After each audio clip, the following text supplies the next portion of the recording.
पिंपळनेर ग्रामपंचायतच्या वतीने पत्रकार दिनाचं औचित्य साधून पिंपळनेर येथील सर्व पत्रकारांचा सन्मान माजी जिल्हा परिषद सदस्य आणि सरपंच प्रतिनिधी संजय डांगे, उपसरपंच औदुंबर लोंढे, पोपळवाटेचे सरपंच राहुल घाडगे, ग्रामपंचायत सदस्य मनोज पाटील, जयवंत काशीद, दीपक लोंढे पाटील, बिभीषण साडेकर, साधनाताई मकरे यांच्या प्रमुख उपस्थितीत करण्यात आला।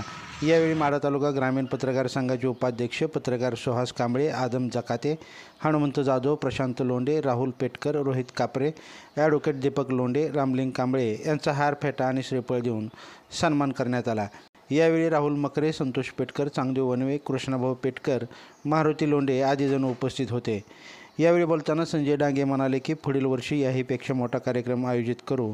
तर मनोज पाटील बोलताना म्हणाले की आजपासून पत्रकार दिनाचं औचित्य साधत आपला वार्ड स्वच्छ वार्ड ही मोहीम यशस्वी करून दाखवू, असं ते म्हणाले। यावेळी उपसरपंच औदुंबर लोंढे, राहुल मकरे, सुहास कांबळे, ॲडव्होकेट दीपक लोंढे पाटील, राहुल पेटकर, रोहित कापरे, हनुमंत जाधव यांनी विचार व्यक्त केले। कार्यक्रमाचे सूत्रसंचालन राहुल मकरे यांनी केले, तर आभार ग्रामपंचायत सदस्य मनोज पाटील यांनी मानले। लाईव्ह महाराष्ट्र झोन न्यूजसाठी आदम जकाते।